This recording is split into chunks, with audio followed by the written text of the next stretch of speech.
సూర్యనారాయణమూర్తికి చేసిన నమస్కారం ఒక్కటే సమస్త దేవతలకు చేసిన నమస్కారం. అది ఎవరు చెప్పిన మాట?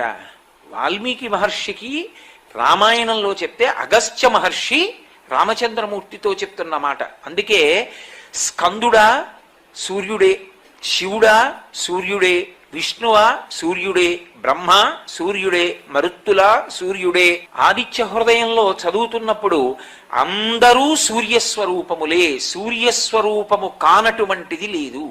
ఈ కంటితో చూడడానికి వీలైనటువంటి పరబ్రహ్మస్వరూపం లోకంలో సూర్యుడొక్కడే. అందుకే ఉపాసనా విధానంలో సూర్యనారాయణమూర్తి గురించి ఒక ప్రత్యేకమైనటువంటి విషయాన్ని ప్రస్తావన చేస్తారు. సాధారణంగా మనం పూజ చేసేటప్పుడు మనసు నిలబడడానికి ఎదురుగుండా ఏదో ఒక మూర్తిని ఉంచుకుంటాం.